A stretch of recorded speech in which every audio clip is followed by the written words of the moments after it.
Yeah, I just felt really good about us converting and getting our momentum and not letting them play long ball. They were bleeding the clock out. That's what they do.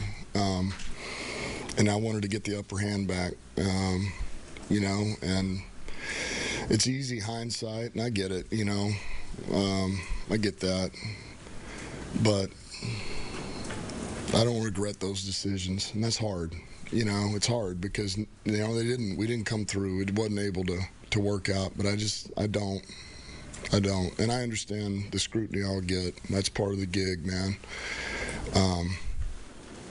But we just didn't work out. Campbell talking about the fourth downs yesterday. They were 1 for 3, the Detroit Lions. Welcome back to Ermanni and Edwards with Maz. You notice Ryan Ermanni isn't here, but Ryan Ermanni will be joining us by the phone. What's up, big guy? How you doing? Hey, Ryan. What's up, guys? It makes me sick I'm not there. I planned on being there today, and then blame United. It's not your fault.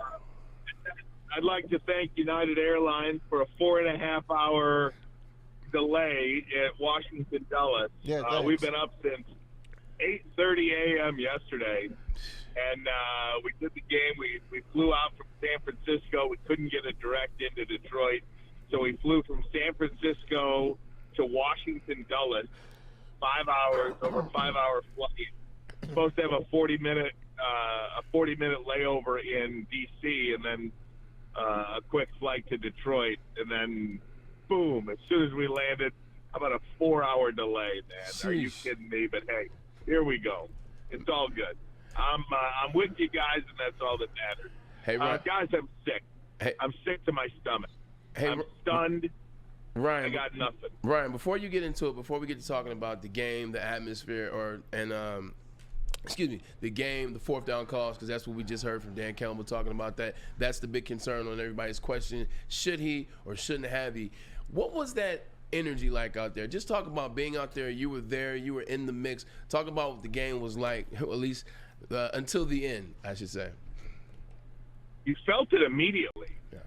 Right in the third quarter when the Lions decided to go for it on fourth down instead of kicking the field goal and going up 3 scores, you kind of sat there and said, okay, now you hope that doesn't come back to bite you. Because I think what everybody's forgetting in this whole thing is that Dan Campbell doesn't always go for it. All I hear everybody say, oh, Dan Campbell goes for it. This is what got him here.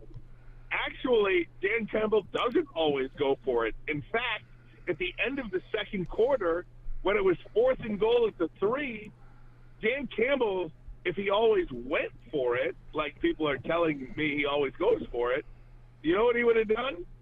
He would have went for it then instead of kicking the field goal going up 3 scores. But that was the absolute right call at the end of the first half to get points and to go up 3 scores. Why he abandoned that thought process in the second half, I just can't understand. I can understand the argument the first time in the third quarter. You want to put your foot on the neck of the San Francisco 49ers, and you decide to go for it. Okay, I disagree with it, but at least I can understand the thought process there. Guys, I cannot even remotely fathom any argument that leads me to believe down by 3 points, under 7 minutes to go in the NFC Championship game, you don't attempt to kick that field goal. Now, it wasn't a 54-yarder. It wasn't a 50-yarder. What was it, a 47-yarder? Would have been 48-yarder? Yeah. You got to kick that field goal. And you have to also assume, look, this is chess out there. This ain't checkers. This is chess. You have to absolutely assume that the San Francisco 49ers are going to score more points too. And if 100%. They do that, having a touchdown, you're going to be down 2 scores. So I can't accept it. And I think what is a bigger deal than anything. It's just, look, to say you don't regret it is just mind-boggling, because that's the part that gets me. If you say, you know what, we're going to learn from this, and we're going to be better from this, and we're going to get some experience in this, and when we're in this situation again, we're going to be ready for the moment, I think people would accept that. This, to me, was eerily similar to the Dallas Cowboys game, when the emotion just kind of took over, and instead of playing the game on the field in the moment and kicking the extra point and going into overtime, you decide to go for the win, which, okay, first time, fine. Second time, no. And that's kind of what this felt like. Okay, first time, go for it in the third quarter. Second time, no. Yeah.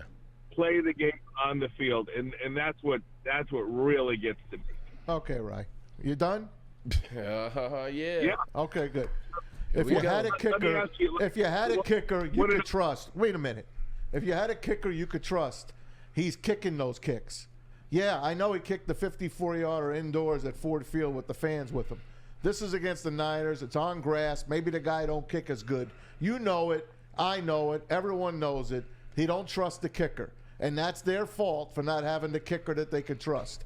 But the first time when he went for it and kicked the field goal to go up 24-7, you know how bad he wanted to go for that? He took him 3 minutes to make that decision to kick the field goal. He kicked it. That's fine. 49ers get the ball in the second half. They kick a field goal. Lions come back down. And you want him just to play back even with them?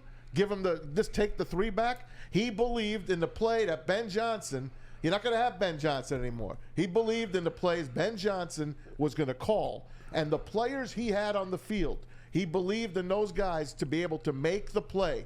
And they didn't make the effing play. If they make the play, no one's talking about it, right? They didn't have a kicker they could trust all year long, man. I'm sorry. So I don't blame him. And of course he's going to say, I don't. What do you want him to do? Second guess himself again on the podium? No, he's got to believe in what he does. And every player in that locker room believes in what he wants to do. That's why I don't fault him. So I understand what you're saying. I do. I appreciate what you're saying.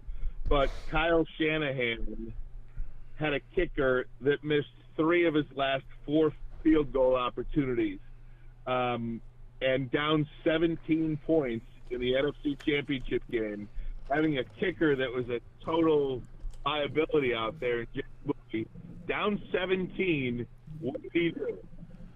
Took the 3. Because he needed 3 scores. Because he didn't believe his team could get the 4th down. That's why he took the 3. Well, I mean, you're right. Listen, are you a better coach than Dan Campbell? Am I a better coach than Dan Campbell? No. Let the guy cook.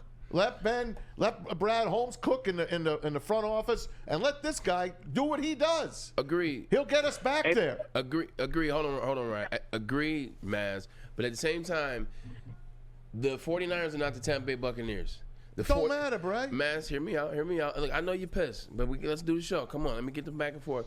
I know they're not the Rams. 49ers are a better team. When you get put in a situation where you're playing a team like the 49ers on the road for the Super Bowl, you know you go up 3 scores. Look, at the end of the day, you missed the field goal. People understood it was a logical choice. You make the field goal, you go up 3 scores. When you know how it feels as a player to know that you got to score 3 times, like the mental changes. It makes it harder to focus. Now you're pressing. Now you're trying to do something special. Now you drop a pass. Now you fumble. Now the quarterback takes a sack, gets a strip sack fumble. When you go up 3 scores, it's your duty as a coach to go up 3 scores if you can on the road in the NFC Championship or the conference game. So I see both sides 100%. Hell, that's what got him there. Did he know Kendall Vildor was going to knock off the effing ball to Brandon Ayuk? Did he know that? No, he didn't. On the next effing play? Did didn't. he know that his goddamn rookie running back, would fumble on the next fucking play? No, he didn't fucking know that.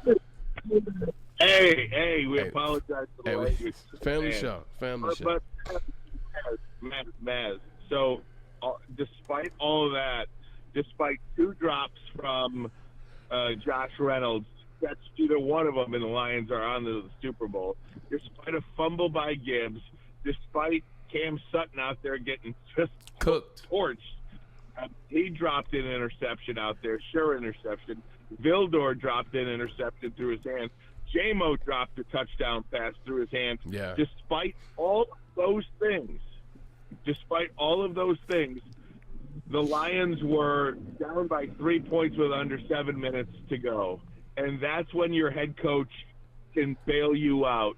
As the head coach of your team, you have to sense when everybody's sphincter is getting a little tighter, and everybody's, was getting a little tighter on the field yesterday. Bail your team out. Read the situation. Your team was crumbling right before your eyes.